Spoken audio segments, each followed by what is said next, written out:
Jurnalistik adalah profesi yang mengedepankan nilai-nilai integritas, kejujuran, dan tanggung jawab. Namun, di era digital sekarang ini, ancaman terhadap nilai-nilai ini semakin nyata. Kali ini kita akan membahas dua isu serius yang mengancam dunia jurnalistik. Cloning dan plagiarisme. Apa sih cloning dan plagiarisme? Dan bagaimana dampaknya terhadap kredibilitas media? Cloning jurnalistik adalah praktik menjiplak artikel media lain secara keseluruhan tanpa seizin dari pihak media tersebut. Artikel ini seringkali hanya diubah sedikit seperti kata-kata tertentu atau menyusun ulang sebuah paragraf. Praktik ini seringkali dilakukan oleh situs berita abal-abal untuk menghemat waktu dan biaya. Namun, dampaknya begitu serius, yakni mencuri karya orang lain dan merusak kepercayaan publik.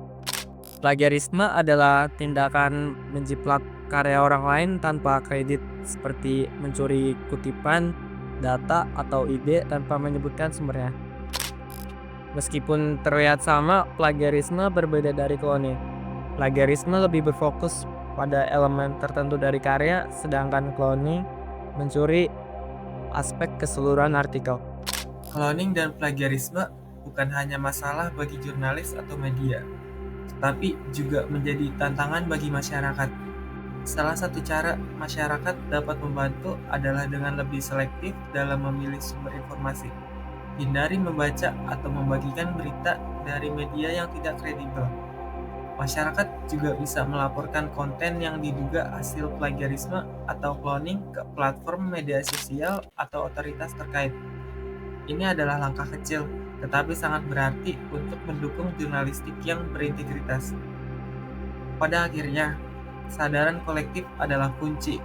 Ketika masyarakat menghargai karya orisinal, praktik cloning dan plagiarisme akan semakin sulit berkembang.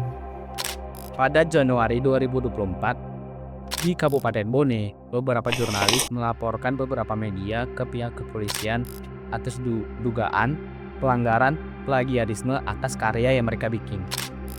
Beberapa media tersebut diduga menyalin dan mempublikasikan karya orang lain tanpa atas izin dari penulis aslinya. Ini tidak hanya melanggar hak cipta, tapi juga merugikan dari pihak jurnalis yang membuat karya tersebut. Para jurnalis di Bone menekankan bahwa tindakan tersebut melanggar etika jurnalistik dan mengurangi apresiasi terhadap karya orisinil. Para jurnalis tersebut mengharapkan ada tindakan hukum yang tegas untuk mencegah hal ini terjadi di masa depan. Kasus di Bone menjadi contoh betapa seriusnya kasus plagiarisme ini dalam dunia jurnalistik. Penting bagi kita untuk menghargai dan melindungi karya jurnalistik untuk menjaga integritas dalam profesi jurnalis ini. Dampaknya jelas. Pertama, menurunkan kredibilitas media. Kedua, menurunkan kepercayaan publik. Ketiga, dan merugikan jurnalis yang sudah bekerja keras untuk mendapatkan karya atau tulisan original. Selain itu, cloning dan plagiarisme itu melanggar hukum serta berujung pada tuntutan hukum dan denda yang besar. Lalu bagaimana cara mencegahnya? Yang pertama, selalu cantumkan sumber resmi saat kita mengutip sebuah ide maupun data. Yang kedua, gunakan perangkat lunak untuk memastikan tulisanmu original. Yang ketiga, tanamkan rasa integritas pada setiap pekerjaan jurnalistik. Di era digital ini, teknologi tidak hanya menjadi tantangan, tetapi juga solusi dalam melawan cloning dan plagiarisme. Beberapa alat berbasis teknologi telah dikembangkan untuk mendeteksi plagiarisme, seperti Turnitin, Copyscape, dan Grammarly. Alat-alat ini membantu memastikan bahwa konten yang dihasilkan adalah orisinil.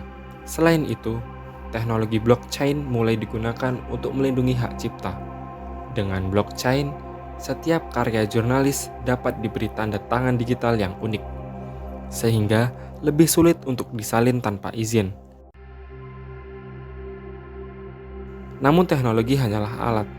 Penting bagi para jurnalis dan media untuk memahami bahwa integritas dan etika tetap menjadi landasan utama dalam menghasilkan karya jurnalistik.